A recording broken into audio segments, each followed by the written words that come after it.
Quarta-feira, você sabe, né? O dia de Karen Prestes com seu quadro Viver Bem, aqui no nosso Jornal do Continente. Boa noite, seja bem-vinda de novo. Boa noite, Gino. Boa noite a você que nos assiste.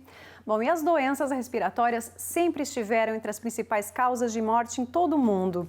Por isso, chamamos bastante atenção aos problemas que podem ser evitados através das medidas de proteção e também as mudanças de hábito.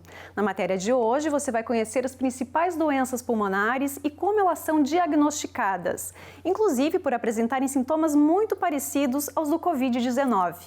E eu fui até o consultório do pneumologista Dr. Ricardo Malinverni para saber mais detalhes sobre este assunto. Confira a matéria.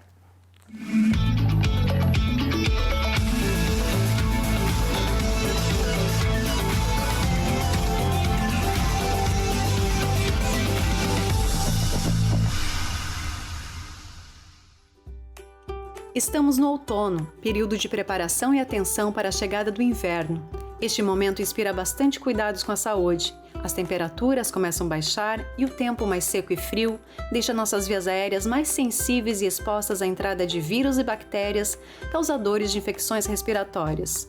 As alergias também são recorrentes nesta época do ano. E como se não bastasse, a pandemia agrava um cenário que já era bastante preocupante. As complicações por doenças pulmonares, agudas e crônicas, têm feito milhares de vítimas nos últimos anos e é uma das maiores causas de morte em todo o mundo.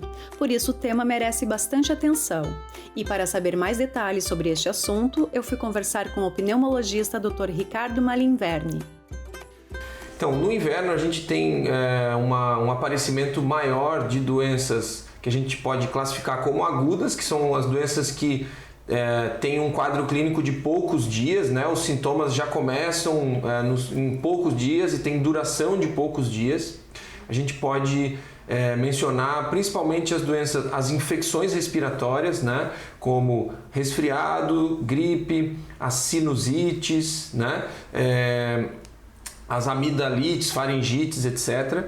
Isso são basicamente doenças infecciosas, né? Muitas vezes causadas por vírus ou causadas por bactérias, né? Essas seriam as doenças mais agudas do inverno. Além disso, temos a pneumonia, né? Os quadros de pneumonia, que é um exemplo bem típico de doença aguda, ou seja, sintomas que iniciam abruptamente de uma hora para outra e que fazem o paciente procurar o atendimento de saúde em poucos dias. E as doenças crônicas, né? O termo crônico indica que ela acompanha o paciente durante toda a vida, né? A gente poderia citar principalmente a asma, que muitas pessoas conhecem como bronquite, né? E a doença pulmonar obstrutiva crônica, que é a doença também conhecida como bronquite do fumante, né? É a DPOC, né? Ou também conhecida como enfisema pulmonar. Então, a asma, muito conhecida como bronquite, é uma doença, e a rinite também, são doenças inflamatórias, ou seja, o mecanismo ela acontece por causa de uma inflamação nos brônquios, né? E essa inflamação, ela tende a ser pior ou a se manifestar mais intensamente quando o brônquio que está já inflamado, ele sofre algum tipo de agressão. Durante o inverno, o ar mais frio, as mudanças de temperatura no brônquio que já está inflamado vai manifestar com um brônquio que contrai, que se fecha e que pode causar falta de ar, pode causar tosse, pode causar chiado no peito, que é muito comum nas crianças, né, que a gente chama de bronquite. Sim.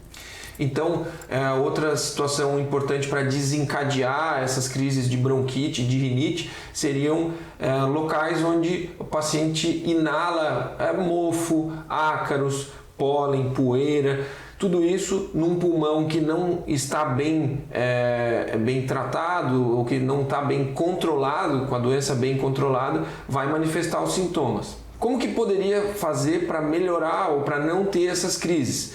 Existe então um controle que a gente chama de controle ambiental, ou seja, uma limpeza da casa, tentar não levantar poeira, usar mais um pano úmido para limpar, evitar tapetes, cortinas, cobertores muito felpudos, peludos. Tudo isso diminui o pó, o mofo, os ácaros que são desencadeantes. Inclusive no carro também, inclusive né? no carro, na questão do ar-condicionado. As alergias são bastante recorrentes neste período, e é bom ressaltar que alguns dos sintomas, como por exemplo os da rinite, são semelhantes aos sintomas do novo coronavírus. Neste caso, o diagnóstico médico é fundamental.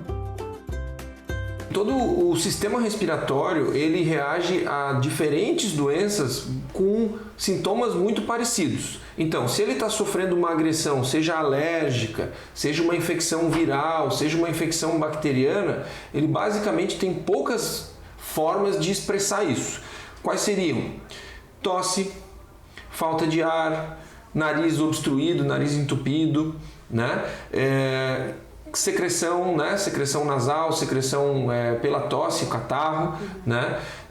Chiado no peito, febre, né? Então todos esses sintomas, esse conjunto de sintomas, ele são formas de expressão de que está acontecendo alguma coisa errada com o sistema respiratório. Através da história, da conversa com o médico, do exame físico e às vezes de alterações laboratoriais ou de exames de imagem, o médico vai montando esse quebra-cabeça e vai identificar qual das doenças é mais provável para cada paciente.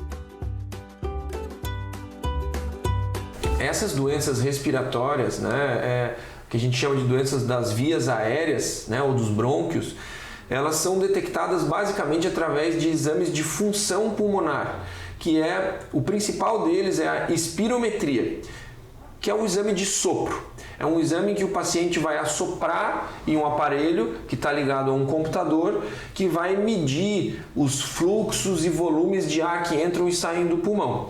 Através disso a gente consegue ver se determinada pessoa está apresentando uma redução da capacidade pulmonar, né? E vai conseguir estabelecer o melhor tratamento para cada um. Então é muito importante, tanto para cada pessoa ter um diagnóstico, ou seja, saber se realmente tem asma ou não, que ele faça um exame de função pulmonar, que é o exame do sopro. Zele pela sua saúde e das pessoas que você ama. Vamos viver bem, com mais saúde e qualidade de vida.